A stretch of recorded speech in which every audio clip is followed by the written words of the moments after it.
La dernière partie que je vais vous commenter pour le championnat de France de Duel Master s'annonce très intéressante. Euh, donc, elle oppose Sébastien, donc youtubeur, youtubeur de Duel Master connu sous le nom de Mister Bazat, contre Adrien, joueur émérite de la communauté française. Euh, Très intéressant parce qu'on voit qu'il y a des match-ups et un match-up qui est complètement différent de ceux qu'on a vus sur les parties précédentes. Donc on a du côté de Sébastien une version du deck qui s'appelle Fortress Burn, donc qui se base sur une version assez contrôle, on va dire comme ça, donc avec du vert, du rouge, du bleu et du noir, donc un 4 couleurs, sachant que le noir est un peu splashé. Le but, c'est d'aller ramper très rapidement, donc des Fairy Life, des tribus des longs bras, notamment pour pouvoir accéder le plus rapidement à des cartes très impactantes, type perte d'âme, et surtout d'aller chercher, d'aller chercher la carte clé du deck, à savoir la Fortress Shell, qui est une créature qui coûte 9, donc c'est assez énorme.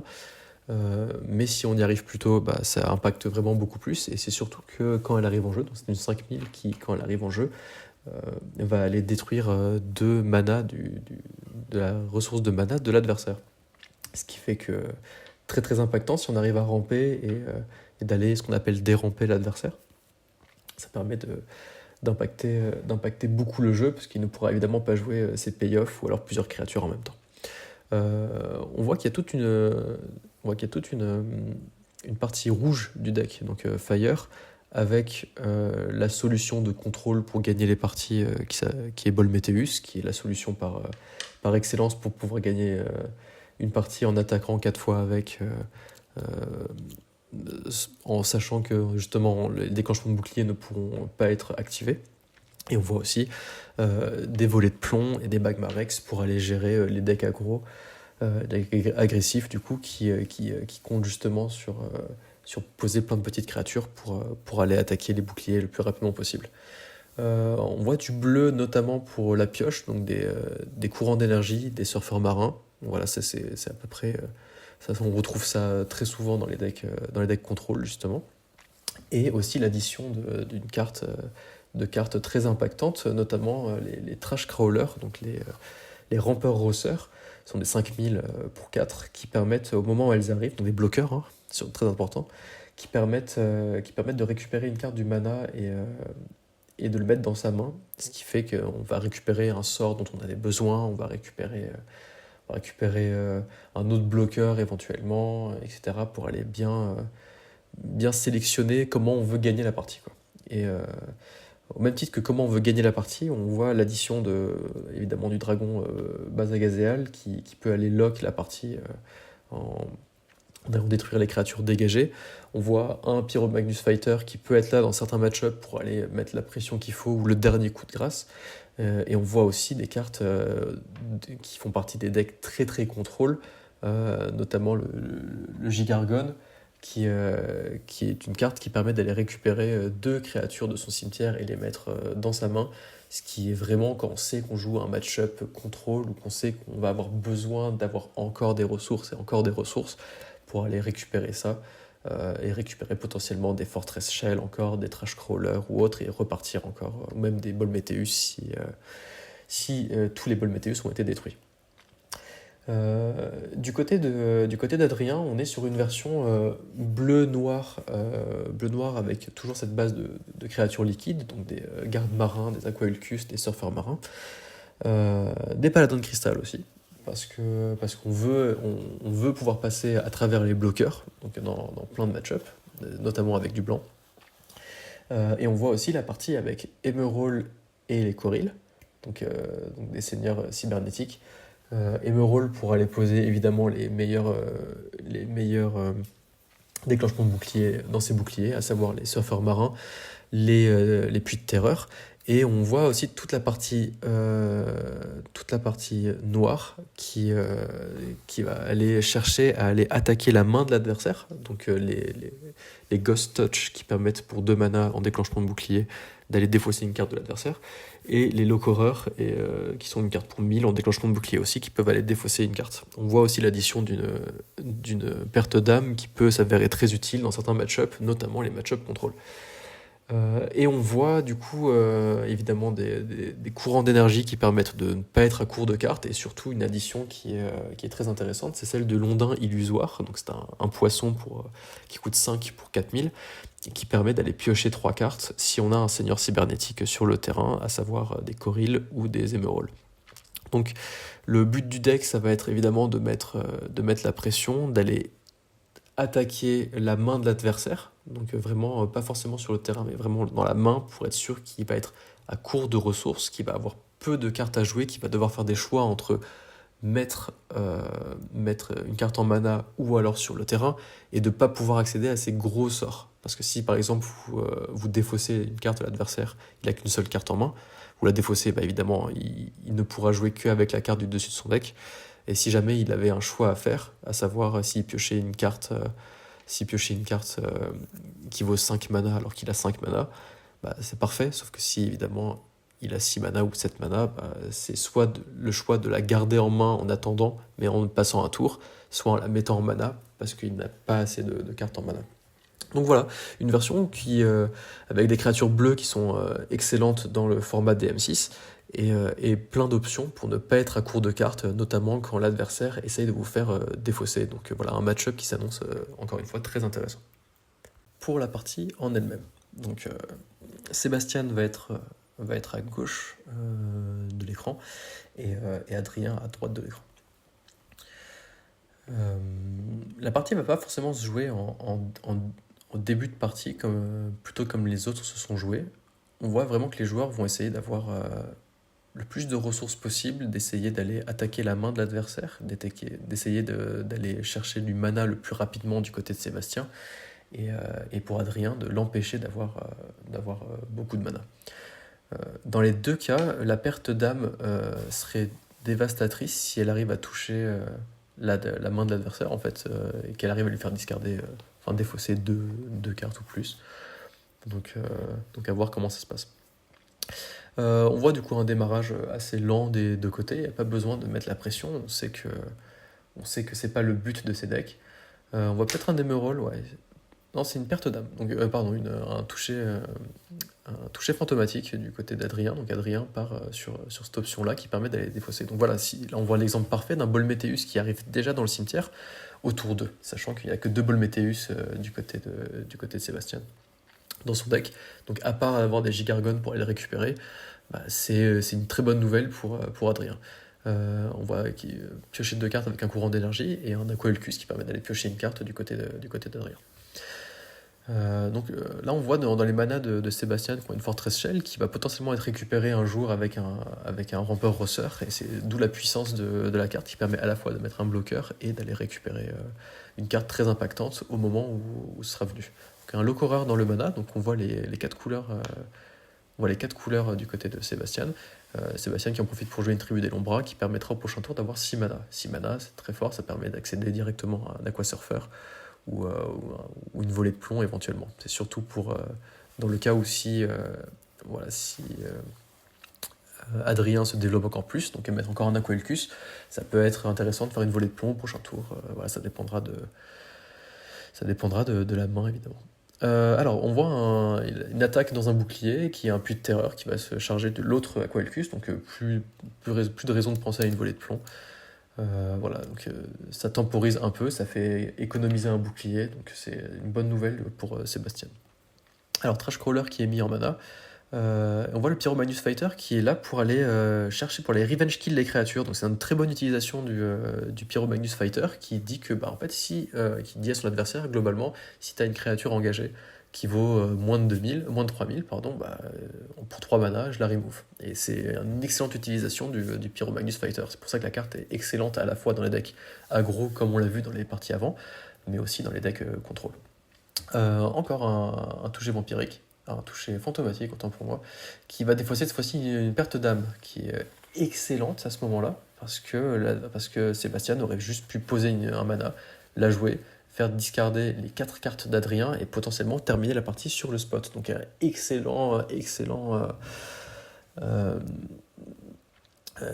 on va dire excellent aléa pour Adrien d'avoir discardé cette carte et pas une autre. Voilà.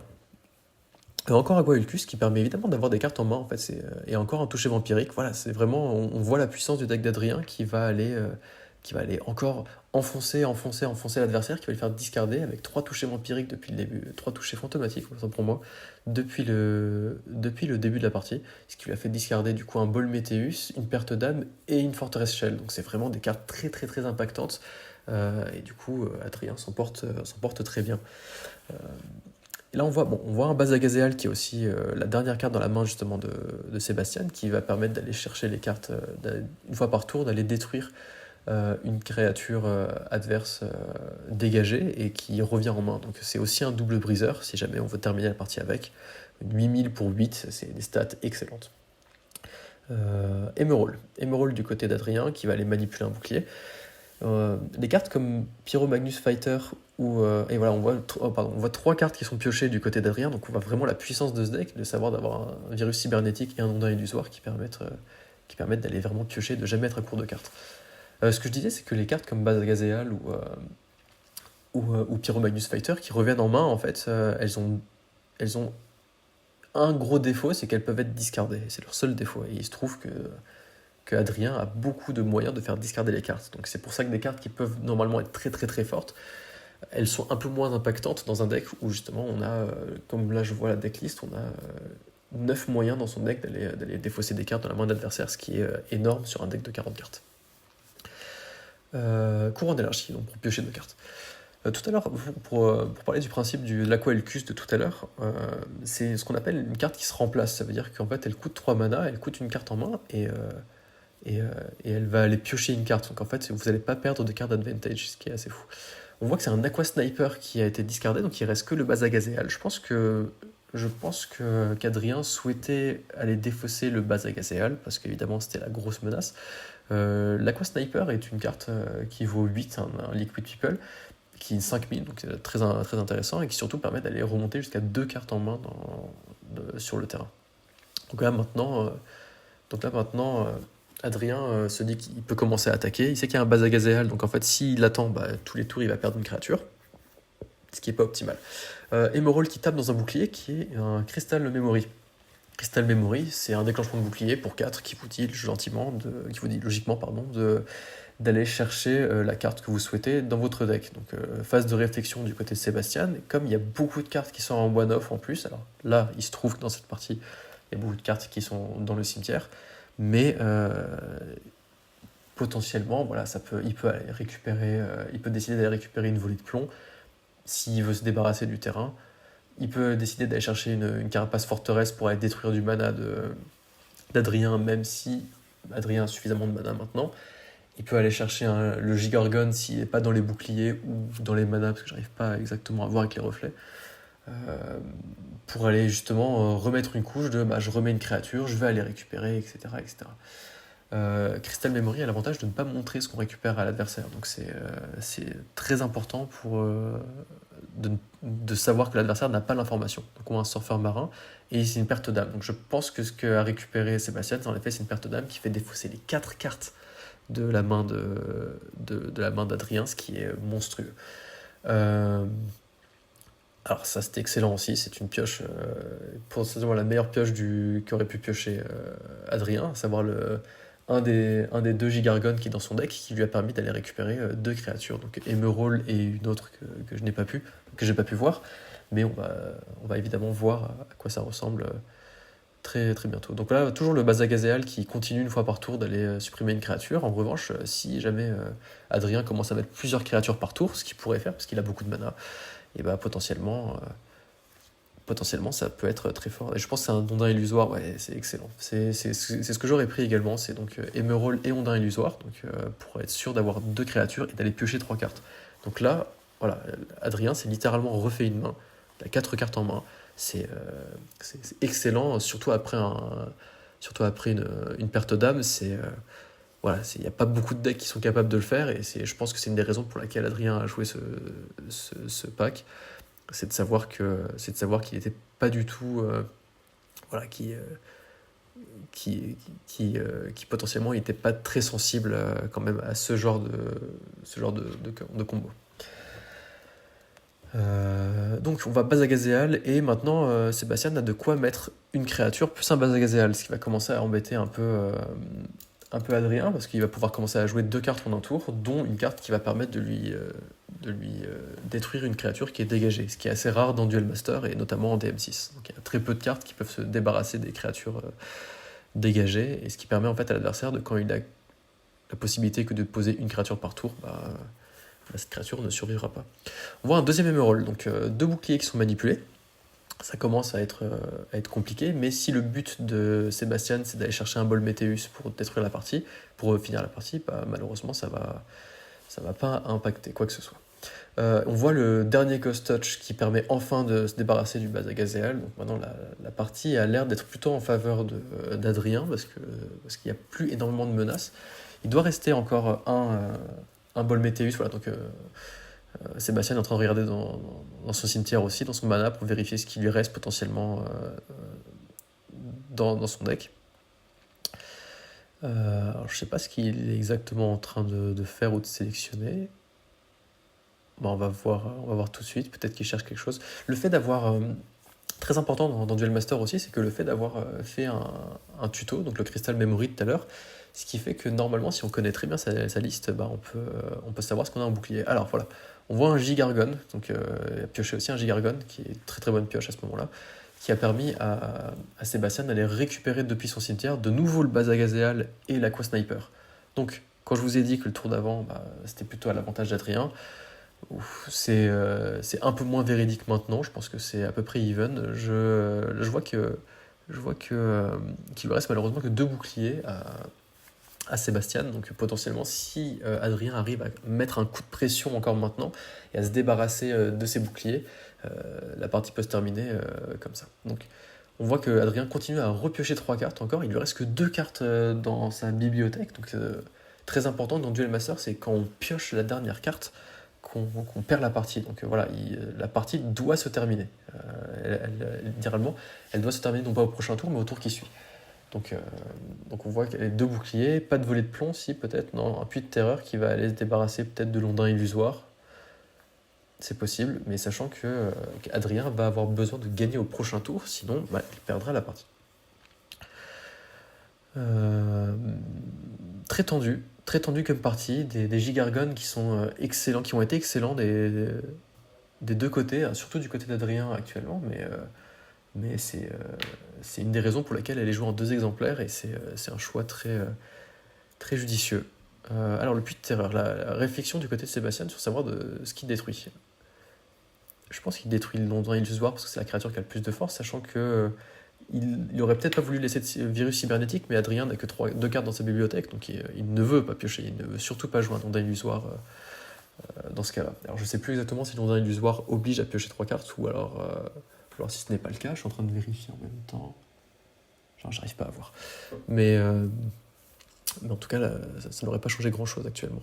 Donc, est-ce que Sébastien a de quoi tenir un tour de plus? Ça, c'est une très bonne question. Donc, il va piocher 2 cartes pour aller chercher des solutions. On voit que les 2 trash crawlers, ils sont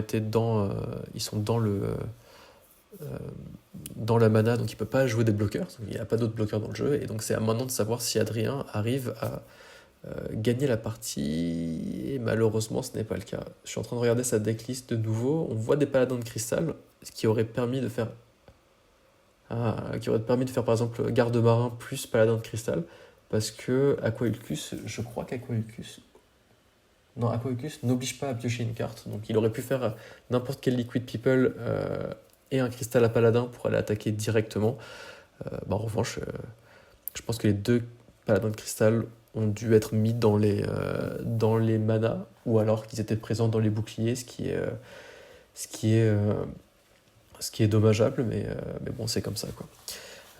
Donc partie très intéressante qui s'est terminée au deck out en fait, donc vraiment plus de cartes dans le deck, donc Voilà. L'avantage d'avoir des ondins illusoires qui permettent d'aller piocher 3, c'est que c'est excellent. Voilà, soyons clairs là-dessus. En revanche, quand on joue contre un deck très contrôle, malheureusement, ça peut jouer en notre défaveur quand l'adversaire arrive à vraiment, vraiment contrôler la partie, quand on se retrouve avec plus beaucoup de cartes dans le deck. Euh, mais bon, c'est le risque à prendre pour jouer des cartes qui font piocher, donc c'est évident. Deuxième partie où c'est Adrien qui va commencer cette fois-ci. Donc Adrien a maintenant beaucoup plus la connaissance du deck de son adversaire. Je pense qu'il va peut-être pouvoir jouer un peu autour de certaines cartes. On va voir comment ça se passe. Donc un Coril qui est posé en mana pour commencer. Et une Fortress Shell qui est mis en mana du côté de Sébastien. Donc toucher fantomatique, donc il va aller défausser une carte. On voit vraiment la puissance des touchés fantomatiques contre un deck contrôle. Hein. Vraiment, c'est une des meilleures armes d'aller attaquer la main de l'adversaire dans ce cas-là. On voit une Fairy Life qui permet d'aller ramper, donc très bonne carte aussi, parce qu'elle dit que globalement, en fait, c'est une carte que je mettrai dans mon mana quoi qu'il arrive, et je serai sûr de l'avoir dans mon mana, même si tu me fais défausser toute ma main. Aquailcus qui permet de piocher une carte, donc voilà, toujours effet de remplacement, donc elle se remplace et il repioche une carte, donc mana. Donc, la partie est assez... assez comme la première partie, hein, pas besoin de mettre beaucoup la pression, on sait que la partie ne va pas se jouer là-dessus. Adrien a besoin de mettre un peu la pression, mais voilà, ce qui est plus important, c'est évidemment d'aller défausser les cartes de la main de l'adversaire. C'est une volée de plomb qui est défaussée, donc très bon signe, parce que ça aurait permis dans 2 tours d'aller se débarrasser des 2 créatures d'Adrien. Mais Adrien prend quand même le choix d'attaquer les boucliers, parce qu'il sait qu'il n'a pas d'autre moyen de gagner qu'en attaquant les boucliers avec des petites créatures marines. Donc voilà. Magmarix qui arrive sur le terrain, qui est une bonne carte, qui permet de gérer, qui détruit toutes les créatures qui ont 1000 d'attaque sur le terrain. Donc à savoir le Horreur qui était présent du côté d'Adrien, et qui permet surtout d'avoir une créature à 3000 qui va pouvoir attaquer l'Aquailcus au prochain tour si celui-là attaque. Donc Adrien décide de ne pas attaquer en se disant en fait mon Aquailcus est probablement un peu meilleur qu'un bouclier de l'adversaire. Ça peut dépendre de ce qu'il a en main. Je sais pas s'il a un paladin de cristal qui peut pour le prochain tour, je sais pas exactement, mais c'est un choix qui est fait de sa part. Donc Sébastien il se dit cool, on me met pas la pression, donc je vais juste continuer à poser du mana tranquillement. On voit un Bazagazeal qui a été posé, donc on sait qu'il est dans le mana. On voit un Trash Crawler aussi qui est dans le mana, c'est-à-dire qu'il en reste un autre qui est quelque part entre les boucliers, la main et le deck, qui va permettre d'aller récupérer des cartes en très très late game. Voilà, malheureusement, c'est pas de coup de bol pour Sébastien, parce qu'il a été défaussé, et du coup le seul moyen d'aller récupérer maintenant dans son deck un Trash Crawler, ça va être de jouer un Gigargon, le seul Gigargon qui est, pour aller le récupérer, pour ensuite aller chercher d'autres cartes. Donc on voit bien le paladin de cristal comme on l'avait prédit au tour d'avant, pour se dire en fait mon Aquailcus n'est pas assez fort, je vais juste attendre un tour pour mettre un paladin de cristal, et le Magmarex ne pourra pas le gérer à ce tour-ci. Donc c'est très, très intéressant de ne pas avoir attaqué au tour d'avant. Sébastien qui pioche 2 cartes et qui passe son tour, donc maintenant le paladin de cristal va commencer à pouvoir attaquer en se disant il faut juste pas rentrer dans un puits de terreur, ce serait dommage. La perte d'âme qui est magnifique aussi à ce moment-là, et qui fait défausser la main de son adversaire. Puits de terreur, du coup malheureusement c'est ce que je disais, le paladin de cristal a attaqué dans le puits de terreur. Adrien n'a plus de carte en main, et Sébastien n'a pas de raison d'attaquer avec le Magmarex, il va juste attendre un Volmétéus tranquillement, donc voilà, il va piocher. On sait que normalement le late game de Sébastien est meilleur que celui d'Adrien. Il se trouve que dans le deck d'Adrien il y a quand même 2 Gigargones, donc vraiment c'est pas si véridique que ça. Donc voilà, peut-être sur le vrai match-up du tournoi où les Gigargons sont aussi impactants. Donc voilà, le Horreur qui permet d'aller défausser l'Aqua Sniper. Et voilà, là on arrive sur le Volmétéus qui est le finisher du deck, qui va permettre en 4 tours en fait d'aller tuer. Parce qu'en fait c'est un 7000 double briseur. Il va attaquer 2 boucliers en même temps, sachant que son effet est très intéressant parce qu'il ne permet pas à l'adversaire d'utiliser les déclenchements de boucliers, ils vont directement dans le cimetière, donc évidemment c'est très fort. Le surfeur marin qui permet de temporiser un tour de plus en le remontant le Volmétéus en main, mais qui va Sébastien va le remettre. Alors, Gigargon qui est joué du côté d'Adrien, qui va récupérer, il me semble, un Aquailcus et un Cristal Paladin pour pouvoir attaquer en célérité, pour 7 mana, d'aller à la fois piocher une carte et d'aller pouvoir attaquer, et éventuellement de remonter les bloqueurs, à savoir les Trash Crawlers, mais les Trash Crawlers ne seront pas impactants dans cette partie.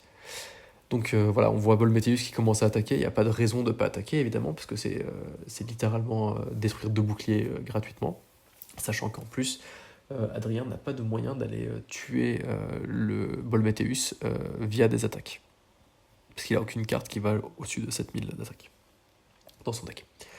Pour 3 mana, du coup, on a vu l'Aqualcus qui va piocher. On sait qu'Adrien a aussi un lancier de cristal, un paladin de cristal, pardon, donc c'est exactement ce qu'il va faire pour donner la célérité à sa créature. Donc le Locorer va commencer à attaquer. Hop. L'Aqua ici. Et en fait, voilà, et évidemment, après, il permet de gagner. Très intéressant dans cette partie aussi. La dernière phase d'attaque était intéressante aussi parce que le fait d'attaquer avec des petites créatures, à savoir d'abord Locorer et ensuite Surfeur Marin, permet que si jamais l'adversaire a une volée de plomb, et ben en fait, au pire, c'est les créatures qui ont déjà attaqué qui vont mourir, et pas les créatures qui peuvent encore attaquer. Voilà, si par exemple Adrien avait décidé d'attaquer avec le Cristal Paladin dans un des 2 boucliers qui restait et que c'était une volée de plomb, à ce moment-là, Sébastien aurait pu activer la volée de plomb, détruire le surfeur marin et le Locorer, et de telle sorte à ce qu'il ne laissait à Sébastien qu'une seule créature pour attaquer et qu'il ne pouvait pas gagner la partie. Donc très important de bien séquencer ses attaques dans Duel Master et d'attaquer avec des créatures qui sont soit des petites créatures, soit des grosses créatures d'abord, et le choix va dépendre de la couleur que joue son adversaire, et notamment des déclenchements de bouclier qu'il puisse avoir. C'est-à-dire que si on sait que l'adversaire ne peut avoir que des puits de terreur, par exemple, on va préférer attaquer d'abord avec la grosse créature, comme ça, et en se disant, soit l'adversaire décide quand même de tuer la grosse créature, mais je pourrais attaquer avec mes petites créatures sur d'autres boucliers, soit si on voit que l'adversaire a du rouge notamment et que des volets de plomb, on sait qu'on va d'abord attaquer avec les petites créatures, comme je vous l'ai expliqué tout à l'heure. Donc vraiment, voilà, c'est très important de bien séquencer qui attaque en premier dans Duel Master et de prendre son temps de bien réfléchir sur potentiellement ce que l'adversaire peut avoir comme bouclier. Troisième partie, donc démarrage de... Bon, on a vu un petit trash crawler, mais je pense pas que les joueurs l'aient vu. Alors, produit démarrage, donc lent encore, pas besoin de rusher, hein, vraiment, dans ces decks-là, donc c'est vraiment tranquillement. Est-ce qu'on va partir sur un 3e toucher fantomatique encore ? Non, on va partir sur un Emerald du côté d'Adrien, et aucune carte qui est manipulée, donc très bonne information à prendre pour Sébastien. Dans la main d'Adrien, il n'y a du coup sensiblement pas de Terror Pit, pas d'Aqua Surfer. Voilà, donc c'est des cartes... c'est assez intéressant comme concept. Hop. Donc voilà, donc juste poser une carte en mana du côté de Sébastien. Alors, qu'est-ce qui va se passer ? Je pense que le meilleur follow-up, c'est toujours de faire un Aqualcus sur ça. En revanche, j'arrive pas à voir les cartes qu'il y a en main. Je crois qu'Adrien vient de piocher son Ghost Touch. Et là, il se pose peut-être la question de savoir si est-ce que je préfère avoir une carte ou alors d'essayer d'aller défausser une carte de l'adversaire maintenant, parce que l'adversaire pourrait avoir... En fait, ça dépend de ce que l'adversaire pourrait avoir en 4e drop, qui peut être très impactant. Donc là, c'est un puits de terreur. Peut-être Adrien s'est dit, je veux surtout pas me prendre quelque chose à 4 qui pourrait être trop impactant. Je sais pas, peut-être un Crystal Memory, un Trash Crawler. Je pense pas, ou un Magnus Fighter, je ne sais pas encore. Voilà, donc voilà, ou peut-être pas de prendre un Locorer. Ça aurait été, ça pouvait être la possibilité. Donc Coril qui est défaussé. Donc voilà, on voit vraiment que c'est une bataille entre les joueurs de défausse en fait pour se restreindre le nombre de ressources de l'adversaire. Voilà, encore un Locorer. Donc c'est vraiment, je ne veux pas laisser à mon adversaire le fait d'avoir des cartes en main. Je ne veux pas lui laisser la possibilité de monter en mana. Donc c'est vraiment très intéressant comme match-up. Donc ça se joue beaucoup plus dans la main que sur les créatures qui sont sur le terrain. Donc courant d'énergie qui permet à Sébastien d'aller piocher 2 cartes, qui permet un peu de se refaire comme ça. Et on voit un Nourdin illusoire qui est excellent, parce que là sur le coup il permet d'aller se refaire une main littéralement, de piocher 3 cartes, parce que l'Emerald est un seigneur cybernétique. Donc en plus d'être une carte excellente, il a un type excellent. Voilà, donc très intéressant. Et là maintenant, Adrien commence à mettre la pression, il sait que l'adversaire a plus beaucoup de cartes, il peut se permettre de lui donner quelques cartes en main, en se disant, bah, s'il y a une volée de plomb, par exemple, bah, c'est ok, j'ai quand même mon Ondin Illusoire qui est à 4000, voilà. Tribu des Lombras, et on voit un Magnus qui fait comme à la première partie, qui va aller tuer les créatures adverses qui ont 2000 ou moins engagées. Donc, maintenant que Adrien a cette information-là, donc, à savoir que Sébastien a le Magnus dans la main, bah, il va peut-être jouer un peu autour, quoi. Garde-marin en mana. Qu'est-ce qu'on va jouer? Un Aquelcus probablement pour aller piocher une carte. Ouais, c'est toujours une bonne carte en fait. Aquelcus est excellente parce que c'est un Liquid People et en plus, voilà, ça fait piocher, c'est une créature, c'est toujours très fort. L'onde illusoire qui attaque, bien sûr, parce qu'il sait qu'il peut pas se faire tuer en retour. Alors je ne sais, j'arrive pas à compter, il y a 7 mana du côté de Sébastien, potentiellement 8 s'il y a Bazagazéal sur le 8ème mana, bah, c'est sûr que ça peut jouer. Alors Fairy Life pour continuer à avoir une carte, et qu'est-ce qu'on voit? C'est une perte d'âme qui va défausser les 3 cartes d'Adrien, donc voilà, encore une fois, très très fort. En revanche, le fait qu'Adrien ait déjà le contrôle du terrain, en fait, à ce moment-là, fait que la perte d'âme est un peu moins forte, quoi. Ah, et la volée de plomb, magnifique. Alors c'est ce que je disais tout à l'heure, malheureusement, bah, Adrien a attaqué dedans, dans la volée de plomb. S'il avait attaqué avec l'Aquailcus, bah, en fait, il aurait tout de même pu attaquer avec l'Ondin Illusoire. Bah, après, peut-être qu'Adrien a voulu attaquer dedans en se disant peut-être que si c'était un puits de terreur, et ben en fait, mon adversaire aurait dû quand même le jouer sur l'Aquailcus pour garder mon bouclier, et j'aurais pu garder ma 4000 d'attaque. C'était un pari à prendre, parce que de toute façon, il sait que l'adversaire a des volets de plomb et des puits de terreur en main. Euh, on sait aussi que voilà, nous on a accès au decklist après coup, mais les adversaires ne savent pas exactement combien on a dans chaque exemplaire. Donc voilà. La forteresse Shell qui touche le terrain et qui. Aïe, aïe, aïe, la forteresse Shell qui tourne le terrain et qui détruit 2 mana de Sébastien, de Adrien, pardon. Alors il y a beaucoup de choses qui se passent parce que les joueurs jouent très rapidement, mais globalement, Londrin Illusoire qui a été tué, il y a un Bazagazéal qui est dans la main, il y a le Pyromagnus Fighter qui a été défaussé, donc il reste la Carapace Forteresse qui est sur le terrain, une carte dans la main de Sébastien, de Adrien encore une fois, pardon, et, euh, et du coup, il faut que Sébastien se débrouille pour tuer l'Aquailcus, donc avec le Bazagazéal. Donc du moment que Adrien ne joue pas 2 créatures en un seul tour, actuellement, il n'y a aucune raison pour lesquelles Sébastien pourrait perdre cette partie, même s'il n'a plus de bouclier. Alors ce qui enfoncerait énormément le clou, c'est évidemment de jouer un Trash Crawler maintenant, qui rajouterait un bouclier, et en plus qui pourrait récupérer une autre carte dans la main pour le prochain tour, type une Carapace Forteresse, pour être sûr que l'adversaire n'aura plus du tout de mana, quoi. Je pense que Sébastien réfléchit un peu parce qu'il reste une carte dans la main d'Adrien, et si jamais il y a un monde où en fait il est en train de réfléchir en se disant peut-être que c'est un garde-marin, et que s'il y a garde-marin qui coûte 1 plus un paladin de cristal, bah, potentiellement ça peut gagner la partie pour 5 mana, donc à faire très très attention à ça aussi.